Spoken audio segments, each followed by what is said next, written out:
भारत छोड़ो आंदोलन एक स्वतः स्फूर्त आंदोलन इसलिए बन गया क्योंकि जिस दिन आंदोलन की शुरुआत करने की बात कही गई उसी दिन ऑपरेशन जीरो आवर चला करके सभी बड़े नेताओं को गिरफ्तार कर लिया गया। इस आंदोलन ने जनता में वो उत्साह भरा, वो चीज़ें भरी, क्योंकि गांधी जी के आंदोलनों के क्रम की ओर अगर हम दृष्टि डालें तो हमें पता चलता है कि गांधी जी का जो आंदोलन है, पहले असहयोग, फिर सविनय अवज्ञा और फिर आज्ञा की तरफ बढ़ता हुआ तब भारत छोड़ो तक पहुंचा।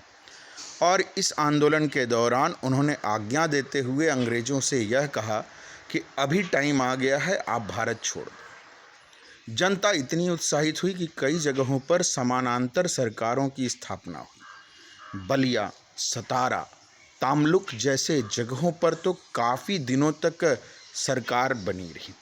नाना पाटिल जैसे लोग सतारा में एक लंबे समय तक अपनी सरकार स्थापित किए। चित्तू पांडे के नेतृत्व में इलाहाबाद यूनिवर्सिटी, बीएचयू यूनिवर्सिटी और स्थानीय कॉलेजों के छात्रों ने बनारस, जौनपुर, भदोही और बलिया, साथ ही इलाहाबाद के काफ़ी हिस्सों को काफ़ी समय तक स्वतंत्र कराए रखा। अगर हम बात करें तामलुक में, तो वहाँ पर भी बड़ी संख्या में लोग इकट्ठा हुए।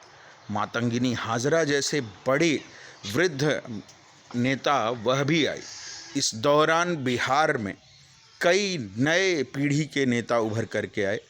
आज़ाद दस्ते की स्थापना जेपी बाबू ने किया, उनके साथ कई सारे लोग इकट्ठा रहे और इन सभी लोगों ने मिल करके आंदोलन को वो ऊंचाइयां दी जिससे अंग्रेज़ ये समझ गए कि अब आंदोलन आगे चलाना बेहद मुश्किल है और इस वजह से उनको अब देश छोड़ करके चले जाना चाहिए। इसमें सुभाष बाबू के आगे आने वाले आंदोलनों ने, जैसे आज़ाद हिंद फौज की जो चीज़ें हुई और द्वितीय विश्व युद्ध के बाद की परिस्थितियों में अमेरिका के उभार और कॉलोनियल सिस्टम को कोलैप्स करने को लेकर के बन रहे अंतर्राष्ट्रीय दबाव के कारण पूरी तरीके से बहुत सारे देशों को स्वतंत्रता हासिल हुई और उसी दौरान भारत भी स्वतंत्र हुआ।